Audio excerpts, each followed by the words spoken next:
Thank you, Mr. Chairman, and thank you to our ranking member and to our witnesses. Thank you for being here today. I believe as I was coming in, Mr. Kupiak, I think I heard you talk a little bit about employment and price stability.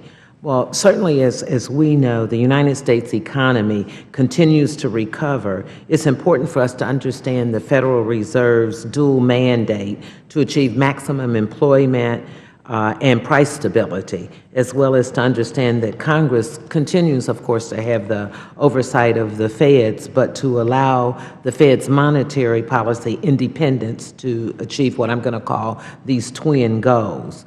So I'd like to discuss the Fed's role in bank supervision. I think the Federal Reserve's governor stated the most important contribution we can make to this global financial system is to ensure the stability of the United States financial system. So when we think of that, when we think of the $50 billion asset threshold, and I can go on record saying that I think it should be higher. And while if we talk about a $100 billion asset threshold might make more sense, I don't know that I agree with a threshold alone being enough to warrant how we treat the banks and how we label them. So without that, the question for the panel is, was Dodd-Frank's Section 165 enhanced supervision supposed to apply to firms that lack systemic importance to the stability of the United States financial system? And if not, what are those domestic effects on having regulators apply enhanced supervision to such institutions? Thank you.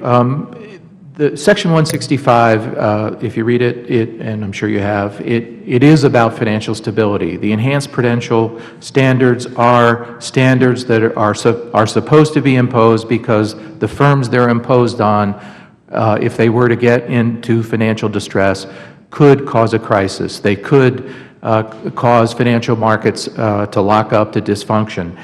And so the whole idea that a $50 billion institution could bring the U.S. financial markets to its knees, I think, is crazy. The $50 billion threshold is way too low.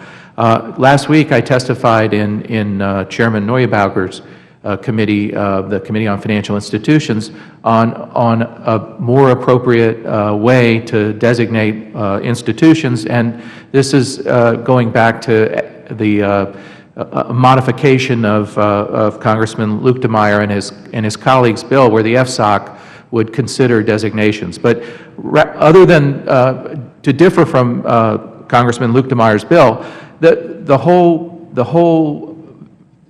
whole financial systemic risk debate has moved to designating subsidiaries as critical for the financial system. So if you look at the resolution policies that we now are being promoted internationally and domestically by the FDIC, they say what you really have to do to maintain financial stability is if a firm gets into trouble, you have to keep the subsidiaries open and operating to prevent financial systemic risk.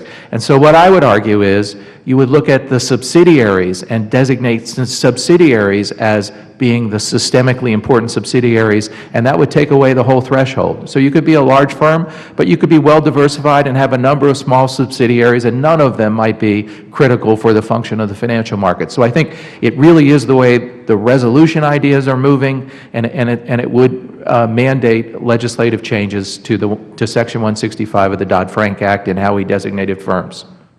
Okay, in my last few seconds, as certainly you know, by law, the Federal Reserve conducts monetary policy to achieve maximum employment, to stable prices, and moderate long-term interest rates. Dr. Rivlin, would you please discuss, to the best of your knowledge, what effects the federal monetary policy has, if any, on employment and perhaps through sustained low interest rates or on wage growth? Well, the Fed has a couple of ways, several ways of affecting the level of activity in the economy. The most obvious one is control of short-term interest rates, and in an economy that's operating below its potential, and recently we've been way below our potential, it can stimulate some investment and activity by keeping rates low. During the recent years, they also realized they needed to keep long-term rates low, and that was the reason for the bond buying and the quantitative easing.